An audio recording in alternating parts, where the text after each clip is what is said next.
सर्वसामान्यांचा निर्भीड आवाज, लोकशाही महाराष्ट्र न्यूज. जतमधील चोरी प्रकरणी दोघा चोरट्यांना अटक, सराफांना चोरीचा माल विकल्याची कबुली. जत पोलीस ठाण्यात दाखल असलेल्या चोरीच्या गुन्ह्यात पोलिसांनी 2 आरोपींना अटक केली असून चौकशी दरम्यान त्यांनी चोरीचा माल जतमधील 4 सराफांना विकल्याची कबुली दिली आहे. या माहितीच्या आधारे संबंधित प्रकरणाचा तपास अधिक वेगाने सुरू असून चोरीचा माल खरेदी करणाऱ्या सराफांची कसून चौकशी करण्यात येत असून यात आणखी नावं निष्पन्न होण्याची शक्यता आहे. याबाबतची पोलिसांनी दिलेली माहिती अशी: जत पोलीस ठाण्यात गुन्हा क्रमांक 331/2026 भारतीय न्याय संहिता BNS कलम 306(3), 331(3) व 331(4) अन्वये गुन्हा दाखल करण्यात आला होता.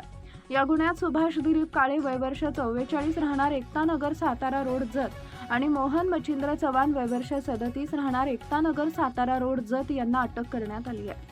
तपासादरम्यान दोन्ही आरोपींनी यापूर्वी जत पोलीस ठाण्यात दाखल असलेल्या गुन्हा क्रमांक 18/2026 मधील चोरीही केल्याची कबुली दिली आहे. आरोपींनी चोरीचा माल विजय कृष्णा भोसले वय वर्ष 22 व्यवसाय मटके विक्री राहणार उमराणी रोड स्टील गल्ली जत यांच्या मध्यस्थीनं 4 सराफांना विकल्याचं सांगितले.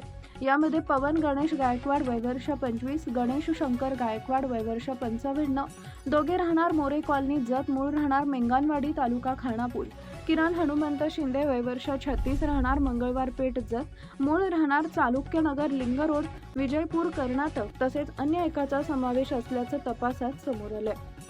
चोरीचा माल, त्याची खरेदी विक्री आणि संबंधित सर्व व्यवहारांची पोलिसांकडून सखोल चौकशी करण्यात येत आहे.